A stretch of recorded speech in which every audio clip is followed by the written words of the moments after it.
بسم اللہ الرحمن الرحیم ایاک نعبد و ایاک نستعین۔ میں آج یہ دیکھ کے خوش اس لیے ہوں کہ ہم وہ کام کر رہے ہیں جو اسٹیٹ کو کرنا چاہیے،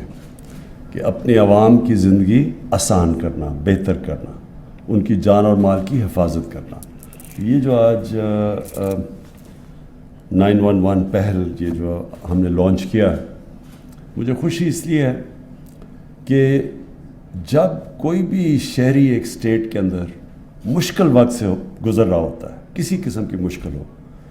تو اس کو بڑا کانفیڈنس ہونا چاہیے کہ اسٹیٹ میری مدد کرے گی۔ بیسک ذمہ داری اسٹیٹ کی ہے کہ لوگوں کی جان اور مال کی حفاظت کرنا، یہ بیسک ذمہ داری ہے۔ اگر یہ اسٹیٹ جب ایبڈیکیٹ کرتی ہے تو وہ بس اسٹیٹ نہیں رہتی۔ تو یہ جو آپ نے آج کیا، یوسف آپ نے ٹھیک کہا کہ اس میں پرابلمز آئیں گے شروع میں، کیونکہ بہت بڑا پروجیکٹ ہے کہ ایک نمبر آپ دے رہے ہیں ہر قسم کی ایمرجنسی، کوئی بھی، چاہے ہیلتھ ہو، چاہے آگ کی ہو، چاہے یہ جو اسالٹس ہو پولیس کی، وہ سب ایک نمبر کے اوپر کال کریں گے۔ یہ بہت بڑی آپ نے آج بریک تھرو کیا ہے، لیکن میں آپ کو وارن کرنا چاہتا ہوں کہ اس میں پرابلمز آئیں گے آپ کو شروع میں۔ کوئی بھی اتنی بڑی آپ جب پروجیکٹ کرتے ہیں تو یہ ناممکن ہے کہ اس پہ آپ کو مسئلے نہ آئیں، لیکن یہ وہ پروجیکٹ ہے جو کہ اس ملک میں لوگوں کو یہ احساس دلوائے گا کہ یہ پاکستان سب کے لیے ہے۔ کیونکہ انفارچونیٹلی ابھی تک ہمارے جو پیسے والے لوگ ہیں، جو ایلیٹ ہے، اس کے لیے ایک پاکستان ہے اور عوام کے لیے دوسرا پاکستان ہے۔ تو عوام مشکلوں میں بھی ہوتی ہے، ہر قسم پرابلمز آتے ہیں، لیکن اسٹیٹ غائب ہوتی ہے وہاں سے، اور اگر آپ کے پاس پیسہ ہے تو آپ کے پاس ایکسیس ہے چیزوں کا۔ یہ جو اب ہم کرنے جا رہے ہیں اسٹیٹ کے اندر، کہ کوئی بھی شہری پاکستان کا کسی بھی علاقے میں، کسی صوبے میں کہیں بھی ہوگا تو وہ ایک نمبر کال کرے گا اور اسٹیٹ رسپونڈ کرے گی۔ یہ ایک بہت بڑی ایک موو فارورڈ ہے جو کہ میں ایکسپیکٹ کرتا ہوں پاکستان کو ایک دن، یہ جو اس کی مشن سٹیٹمنٹ تھی اسلامی فلاحی ریاست۔ اور میں سب کو، سارے اسٹیک ہولڈرز، سب نے، آپ نے جو مل کے کتنی محنت کی ہے، بڑے شارٹ ٹائم کے اندر یہاں تک اب پہنچ گئے ہیں، میں آپ سب کو بھی خراج تحسین پیش کرتا ہوں، اسپیشلی منسٹری آف انٹیریئر جو کہ کوآرڈینیٹ کر رہی ہے سب کچھ۔ میرا صرف ایک دو کوشچن ہے کہ اس میں ہمیں سارے صوبوں کی کانسٹنٹلی کوآرڈینیشن چاہیے ہوگی اور ان کی پوری اس میں حمایت چاہیے ہوگی۔ ہمیں یہاں سوچنا چاہیے کہ یہ کیونکہ اوور آل پاکستان کا پروجیکٹ ہے، تو کئی دفعہ بیچ میں بدقسمتی سے 18th امینڈمنٹ کے بعد ایک ملک فریکچرڈ سا لگتا ہے، کہ جس طرح صوبے ایک طرف کھڑے ہیں، فیڈرل گورنمنٹ ایک طرف ہے۔ اس پروجیکٹ کے اوپر سارے ملک کو ایک ہی پیج کے اوپر ہونا چاہیے، کیونکہ فائدہ سب کا ہے، جدھر بھی پاکستانی شہری جس بھی صوبے میں ہیں، سب کا فائدہ ہے اس چیز کا۔ جو میں پاکستان کا جو میرا ویژن ہمیشہ سے، جس 25 سال پہلے پولیٹکس میں آیا تھا، 26 سال پہلے، تو میری ویژن ہی ایک تھی کہ ہم وہ اس کو ایک فلاحی ریاست بنائیں گے، اور فلاحی ریاست کا جو راستہ ہے وہ یہ بھی ہے، جو مجھے سب سے زیادہ خوشی ہے، ہیلتھ کارڈ کی۔ یہ بڑا مشکل پروجیکٹ تھا، یہ شروع میں ہم نے کے پی میں چھوٹا کیا، اور پھر اب سارے سوائے سندھ پروجیکٹ میں پھر سے کہہ رہا ہوں کہ انفارچونیٹلی سندھ ہیلتھ کارڈ نہیں ہے، کیونکہ وہ پروونشل سپورٹ کے بغیر ہیلتھ کارڈ نہیں ایشو ہو سکتا، لیکن سندھ کے علاوہ سارے پاکستان میں اب 10 لاکھ روپے کی ایک غریب خاندان کو ہیلتھ کوریج مل رہی ہے۔ یہ ایک غریب خاندان کے لیے اور جو سفید پوش کے لیے بھی یہ ایک بہت بڑا مسئلہ ہوتا ہے کہ کئی دفعہ ایک گھر میں بیماری ایسی آتی ہے کہ وہ ایک گھر مقروض ہو جاتا ہے اس علاج کرواتے۔ تو یہ اسپیشلی کہ وہ لوگ جو کہ غربت کی لکیر سے تھوڑا سا اوپر ہے یا نیچے ہیں، ان کے لیے بہت بڑی، جو مجھے اس کے علاوہ جو بہت بڑی خوشی ہے کہ ہم نے یہ ہیلتھ کارڈ لے کے آئے ہیں،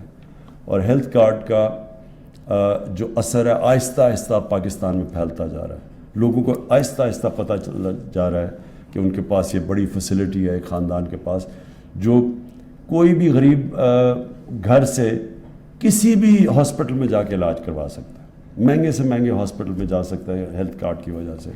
جو ابھی تک صرف ایک پیسے والے لوگوں کے لیے محدود تھے. پرائیویٹ ہاسپٹل صرف پیسے والے لوگوں کے لیے محدود تھے، بیچارہ غریب آدمی ادھر نہیں جا سکتا تھا. اب ہیلتھ کارڈ کی وجہ سے وہ ساری جگہ جا سکتا ہے. اسی طرح جو ایجوکیشن سسٹم ہے، ہم نے تقریباً 75 سال کے بعد اس کو چینج کرنے کی کوشش کر رہے ہیں، سنگل کریکولم، کیونکہ یہ بھی ایک بہت بڑا ایک ملک میں عذاب کہ ایک صرف چھوٹی سی کلاس کے لیے اچھی کوالٹی انگلش میڈیم ایجوکیشن، اور باقی جو لوگ ہیں وہ انگلش میڈیم ایجوکیشن نہ ہونے کی وجہ سے وہ پیچھے رہ جاتے ہیں، وہ اوپر آ ہی نہیں سکتے، یعنی ایک لیول سے اوپر آ ہی نہیں سکتے. ان کے لیے بڑی ہینڈی کیپس ہیں اوپر آنے کے لیے. تو سنگل کریکولم جو ہم نے شروع کیا، ایک ہی نصاب کلاس 5 تک، اور آہستہ آہستہ اس کو اوپر لے کے جائیں گے. یہ 70 سال پہلے ہونا چاہیے تھا پاکستان میں، کیونکہ یہ سسٹم بالکل ایک انجسٹ ہے، یہ بہت بڑی ناانصافی اپنی میجورٹی پاپولیشن کے ساتھ ہے. اور جو ہمارے احساس کے پروگرامز ہیں جس میں ہم لوگوں کے لیے نچلے طبقے کے لیے جو کمزور طبقہ ہے اس کو اٹھانے کے لیے ٹیکنیکل ایجوکیشن، پھر ہم سٹائپنڈز دیتے ہیں جو سب سے غریب طبقہ ہے تاکہ وہ اپنے آپ کو سسٹین کر سکیں. اور پھر کامیاب پاکستان، وہ بھی بڑا زبردست پروگرام ہے جس کے اندر ہم نے 25 لاکھ جو سب سے غریب خاندان ہیں ان کے ہر خاندان میں ایک 20 لاکھ روپے انٹرسٹ فری گھر کے لیے لون، دوسرا ایک ٹیکنیکل ایجوکیشن ایک اس فرد کو اسی گھر میں، غریب گھر میں، اور پھر تیسرا 5 لاکھ روپے انٹرسٹ فری کہ وہ کوئی اپنی بزنس کاروبار کچھ بھی شروع کر سکے، اور یا کسان اپنے زمین پہ استعمال کر سکے. یہ بھی ایک بہت بڑا پروگرام ہمارا، بڑا ایمبیشس ہے. وہ اس کی بھی کوشش ہے کہ نیچے سے طبقے کو اوپر لانے کے لیے. اور پھر ہماری جو جسٹس سسٹم ہے، اس پہ ابھی ہم کوشش کر رہے ہیں کہ لیگل ایڈ کا، کہ ہم اگر ایک عام آدمی اس کے پاس پیسے نہیں ہیں اپنے آپ کو اپنا وکیل کرنے کے لیے، تو یہ جس طرح کے مغربی ممالک میں ہوتا ہے لیگل ایڈ دی جاتی ہے، وہ ہم کوشش کر رہے ہیں کہ ہم ان کو وکیل کر کے دیں، گورنمنٹ وکیل کر کے دیں. اور میں یہ جو ماڈل فالو کرتا ہوں یہ مدینہ کی ریاست کا، کہ جدھر سب سے پہلے ابھی پیسے بھی نہیں تھے لیکن انہوں نے فلاحی ریاست پہلے بنا دی تھی، پیسے بعد میں آئے تھے. تو میری یہ بلیف یہ ہے کہ ایک پہلے پیسے آتے ہیں اور پھر فلاحی ریاست نہیں بنتی، پہلے آپ فلاحی ریاست بناتے ہیں اور پھر اللہ کی برکت آتی ہے اور وہ ملک اوپر جاتا ہے. اور جو پرائمری دنیا میں جو ماڈرن اگزامپل وہ چائنا کا ہے، کہ چائنا نے 30-35 سال پہلے شروع کیا اپنی غربت، لوگوں کو غربت سے نکالنے کا. تو آج چائنا دیکھ لیں کہ کدھر تھا. ہندوستان اور چائنا تقریباً ساتھ ساتھ ہی تھے 30-35 سال پہلے. آج چائنا کو دیکھیں اور ہندوستان کو دیکھیں، کیونکہ ہندوستان میں وہی ہے کہ چھوٹا سا امیر طبقہ اور غریبوں کا سمندر. چائنا نے کیا کیا کہ انہوں نے اپنے جو غریب لوگوں کو اوپر لے کے آئے. وہ چائنا آج دیکھ لیں کہ دنیا کی سب سے فاسٹسٹ گروئنگ کنٹری ہے، اور کسی کو کوئی شک نہیں وہ سب کو آؤٹ اسٹیپ کر جائے گی، سمپلی اس لیے کہ انہوں نے 70 کروڑ لوگوں کو غربت کی لکیر سے 35 سال میں نکالا ہے، جو کہ انسانی تاریخ میں کسی نے کیا. یہ ایکچولی مدینہ کا ماڈل تھا،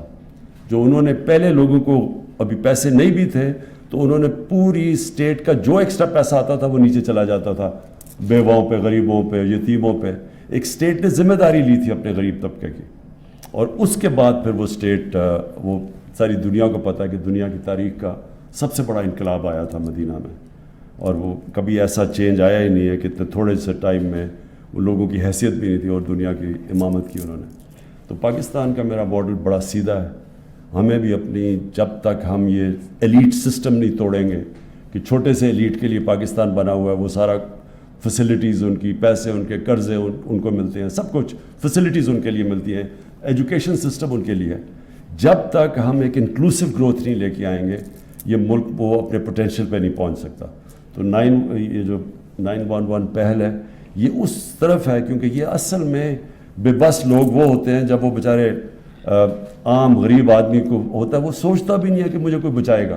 تو اب اس کی وجہ سے وہ اس کے پاس ایک امپاور کریں گے اسے کہ وہ جہاں سے بھی کال کرے، اور پھر ہمیں ایک ڈیٹا ملے گا. ایک بڑی اچھی آپ نے بات کی کہ ہمیں کرائم کا ڈیٹا ملتا رہے گا، کس طرح کے پرابلمس پاکستان میں زیادہ، تاکہ گورنمنٹ کیونکہ کیبنٹ کو پیش ہوگا اور پھر گورنمنٹ اکارڈنگلی